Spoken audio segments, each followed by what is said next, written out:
દિયોદર, જે ગુજરાત રાજ્યના વાવથરા જિલ્લામાં આવેલું એક ઐતિહાસિક રજવાડું છે, જેનો ઇતિહાસ 13મી સદીથી શરૂ થાય છે. દિયોદર, જે ભારતની આઝાદી પહેલાં એક સમૃદ્ધ રજવાડું હતું, જેમાં અનેક શાસકો દ્વારા શાસન કરવામાં આવ્યું હતું. તેમના શાસનકાળ દરમિયાન બાંધવામાં આવેલ ઇમારતો આજે પણ દિયોદરમાં જોવા મળે છે, જે જોઈને આપણને દિયોદર રજવાડાનો ઇતિહાસ જાણવાની ઈચ્છાઓ જાગે છે. જેથી આજના વિડીયોમાં આપણે દિયોદર રજવાડાનો ઇતિહાસ જાણીશું. નમસ્કાર મિત્રો, તો સ્વાગત છે એક નવા વિડીયોમાં. સો ફ્રેન્ડ્સ, હું છું ધર્મેશ અને ધર્મેશ પટેલ યુટ્યુબ ચેનલમાં તમારું સ્વાગત છે. સો ફ્રેન્ડ્સ, આજના વિડીયોમાં આપણે દિયોદર રજવાડાનો ઇતિહાસ જાણીશું. સો વિડીયોમાં છેલ્લે સુધી જોડાયેલા રહો. તો ચાલો વિડીયોને શરૂ કરીએ. મિત્રો, દિયોદર ગુજરાતના વાવ-થરાદમાં આવેલું એક સમયનું ઐતિહાસિક રજવાડું છે, જેની સ્થાપના 13મી સદીમાં વાઘેલા રાજપૂતો દ્વારા કરવામાં આવી હતી. તો મિત્રો, સૌપ્રથમ જાણીશું આપણે દિયોદર રજવાડાની સ્થાપના કેવી રીતે થઈ અને કોના દ્વારા કરવામાં આવી.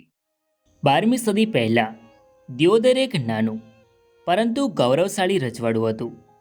આ રજવાડું ભિલોડિયા શાખાના વાઘેલા ઠાકોરોના હાથમાં હતું, જેમના શાસનમાં દિયોદરે એક સમયે ખૂબ જ સમૃદ્ધિ જોઈ હતી. આ રજવાડામાં એક સમયે 84 ગામોનો સમાવેશ થતો હતો, જેમાં ખેતરો હરિયાળા હતા, ગામોમાં જીવનનો ધબકાર હતો અને લોકોના ચહેરા પર સુખની ચમક હતી. પરંતુ ઇતિહાસના પાના પર દરેક રાજ્યને ઉતાર ચઢાવનો સામનો કરવો પડે છે, અને દિયોદર પણ આનો અપવાદ ન હતું.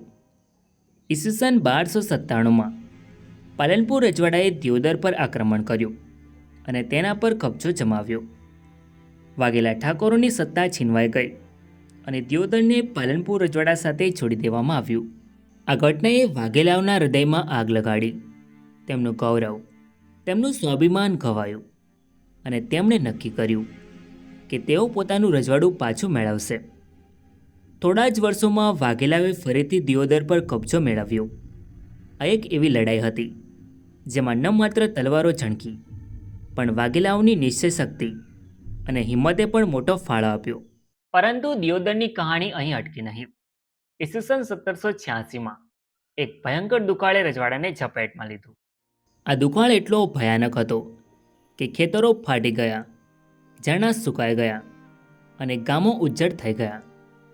દિયોદરના 84 ગામોમાંથી મોટાભાગના ગામો ખાલી થઈ ગયા. લોકો ભૂખમરાનો સામનો કરી રહ્યા હતા અને આ અરાજકતાનો લાભ લઈને આસપાસના ગરાસિયાઓએ ગામો પર કબજો જમાવી લીધો. દિયોદરનું ગૌરવ જાણે ધૂળમાં ભળી ગયું હતું. આવા સમયે દિયોદરમાં એક નવો નાયક ઉભરી આવ્યો, પૂંજાજી વાઘેલા. આ વાઘેલા કુટુંબના ભયાતે પોતાની હિંમત અને બુદ્ધિમત્તાથી રાધનપુરના નવાબની સેવામાં પોતાનું સ્થાન બનાવ્યું હતું.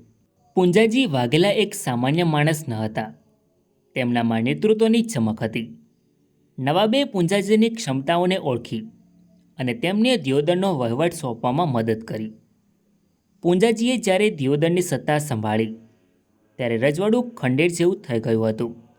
ગામો ઉજ્જડ હતા, લોકો નિરાશ હતા અને ગરાસિયાઓનો કબજો હજુ પણ ઘણા ગામો પર હતો. પરંતુ પૂંજાજીએ હાર ન માની. તેમણે દિવસ રાત એક કરીને દિયોદરને ફરી આબાદ કરવાનું શરૂ કર્યું. તેમણે ગામોમાં પાણીની વ્યવસ્થા કરી, ખેતીને પુનઃ જન્મ આપ્યો અને લોકોના હૃદયમાં આસ્થાનો દીવો પ્રગટાવ્યો. ગરાસિયાઓ સાથે ચાલાકીથી અને ક્યારેક બળથી વાટાઘાટો કરીને તેમણે ઘણા ગામો પાછા મેળવ્યા અને આવી રીતે ધીમે ધીમે દિયોદર ફરી એક રજવાડા તરીકે ઉભરી આવ્યું. જી હા મિત્રો, આવી રીતે શરૂઆત થઈ દિયોદર રજવાડાની. ઠાકોર પૂંજાજીએ ઘણા વર્ષો સુધી દિયોદર પર શાસન કર્યું. તેમના 2 પુત્રો હતા, અખેરાજજી અને ચંદાજી. આ બંને ભાઈઓએ રાજ્યને વહેંચી લીધું, જેથી દિયોદર રજવાડાની 2 શાખાઓ થઈ, જેને પાછળથી કાનજી એસ્ટેટ અને હિંમતસિંહ એસ્ટેટ તરીકે ઓળખવામાં આવતી હતી. વરિષ્ઠ શાખા એટલે કે કાનજી એસ્ટેટ. આ શાખા દિયોદર રજવાડાની મુખ્ય અને વધુ અધિકાર ધરાવતી શાખા હતી. તેમની પાસે મેજિસ્ટ્રિયલ અધિકારો હતા, એટલે કે તેમની પાસે ન્યાયિક અને વહીવટી સત્તા હતી. 1941માં આ શાખા 91 ગામો અને એક નગર પર શાસન કરતી હતી, જેમાં જનસંખ્યા 2400થી વધુ હતી.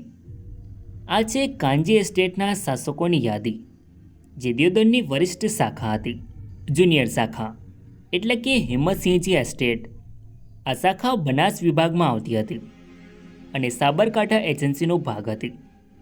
તેની પાસે 16 સ્વાંગ અને 3 સંયુક્ત ગામો હતા, જેમાં જનસંખ્યા 3600થી વધુ હતી. આ છે હિંમતસિંહજી એસ્ટેટના શાસકોની યાદી, જે તમે સ્ક્રીન પર જોઈ શકો છો.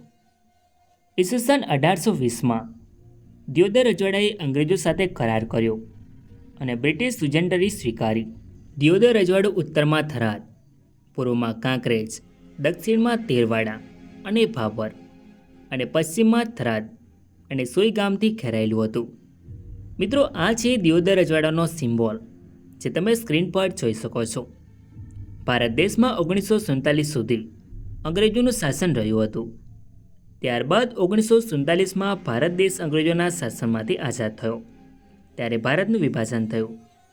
ત્યારે દિયોદર રજવાડાને ભારત સંઘમાં સામેલ કરવામાં આવ્યું, જે આજે ગુજરાત રાજ્યના વાવ થરાદ જિલ્લામાં આવેલ દિયોદર તાલુકો અને નગર છે.